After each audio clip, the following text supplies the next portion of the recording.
Bigfoot, Sasquatch, Yeti, whatever you call it, it's a creature to be reckoned with. And at the Sasquatch Outpost, you'll meet some true believers who seem to have reckoned with it on a semi-regular basis. Hey, are you Jim Myers? I am. And this is the Sasquatch Outpost. It is. You talk about Sasquatch, you go searching for Sasquatch, correct? And we sell anything and everything related to Sasquatch that you can possibly imagine. Is this kind of an odd place for a Sasquatch Outpost? Because I thought his stomping grounds were in the Pacific Northwest. Well, you're wrong. He's very much in Colorado. I'll take you in our museum and show you our map to prove that. We're very serious about the museum. We have a lot of fun with the merchandise, but this is to give people an education and hopefully turn some skeptics into believers. Is Sasquatch Indian for Bigfoot? It's one of the Indian names. There's a lot of different names for this creature. There are Skookum, Yeti, Bigfoot, Timber Giant. I like this one, Wild Man. Yep. Boggy Creek Monster. This is an actual casting from Grays Harbor, Washington. What are the dimensions of Sasquatch? How tall is he usually? Let me show you. If he's 9 feet tall, you can imagine running into someone like this in the woods at night. It would be quite an experience. Well, this is the map I was talking about. This is the Colorado Sasquatch sightings. We have well over 200 pins on our map. If this map is true, Bailey is almost Sasquatch ground zero. It is. Have you had any personal sightings yourself? I've had one sighting a couple of years ago. It was quite a distance away, but I've had quite a few close encounters. We've probably interviewed 60 or 70 eyewitnesses. It was in September of 2015. I was with my wife, and we were not looking for Sasquatch. We were just driving through the woods, as we do from time to time. And we pulled over to park the car. I got out, and I was just breathing the mountain air when I saw something like this, maybe. Much bigger than that. Much bigger? Much bigger. It was horrifying. Suddenly, I could smell it, and then I saw this beast just running through the forest on 2 legs. Huge, moving like a ghost. What was the smell like? It's sort of like a combination of wet dog and dead wild animal.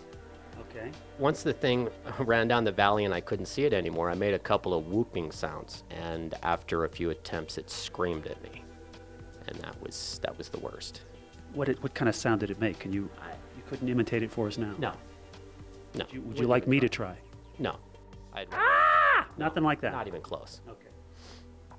How many Sasquatches do you think exist in the world? Do you have an estimate? There have to be thousands of them. I got to tell you, we drove up from Hooper this morning, and I didn't even see a squirrel. No wildlife at all. And do you consider Sasquatch wildlife, by the way? No, we consider them a hominid. They're like us, but they're different than us. They're not an ape. What would you do if you ran into Sasquatch? Run. Run? Mm-hmm. Yeah. You wouldn't try and fight it, obviously. No. That sound itself scares the snot out of me. I don't know about you. Yeah, me too. Sasquatch enthusiasts frequently attempt to engage with the reclusive beasts by leaving gifts for them in the woods. If the Yeti absconds with the gifted objects, it proves they exist, right? John, you're sort of a partner with Jim in some of these gifting sites, right? Yes. Yeah. We've had 2 gifting sites since early in the summer. We've had amazing success. They've taken more than 60 gifts from us over that period. I've left just a wide range of gifts: poker chips, rubber balls, marbles, beads, washers, golf tees, you name it, because there's no primer for gifting Sasquatch. So, is there any other possible explanation for something like this happening? Humans. I've eliminated that as a possibility. Who else knew about this site? Jim. Jim, admit it. You move this stuff around. No. Actually, our 2 gifting sites are about a half-mile apart. I get about halfway from one site to the other. I hear a bark. Bark!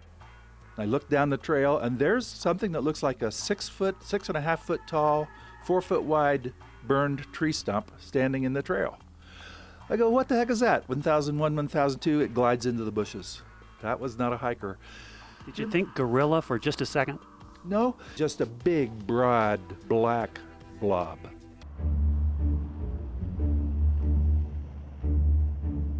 We are headed into the woods outside of Bailey. We're hunting Sasquatch. We're hunting Sasquatch. Yes, we are. Jim, we're at the foot of the trail up to Mount Evans. What are some of the secrets to tracking Bigfoot? Tracks. Tracks? Yeah. Broken trees. Broken trees. Do you ever soak yourself in Yeti urine? No, but that's something we should try. Count me out. Now, what we try to figure out is, could there be another explanation to how this tree was bent over and twisted? You or I could not do that. That's about how high up would you say? Standing at the bottom, 10 feet? Easily. And people say, well, it's just the weather. Then why aren't there trees like that all around us, knocked down? Sasquatches aren't eternal. They must die at some point. Why have there never discovered remains, do you think? That's a great question. I get asked it all the time. I don't have a definite answer. My suspicion is that they bury their dead. So these darn Sasquatches are resourceful. Yeah, they're very intelligent. I know that. I know they're intelligent. And where do they live? We never see their lairs. You got a theory? I have a theory that they may be living in caves. But why can't we find their caves and search them out there? Well, when you're talking about a creature that's got shoulders 4 feet across, you're talking about a heck of a lot of upper body strength. They're certainly capable of lifting boulders that you and I can't pick up. And covering themselves inside the cave. Sure. It's a theory. What are they trying to tell us with this grouping of trees?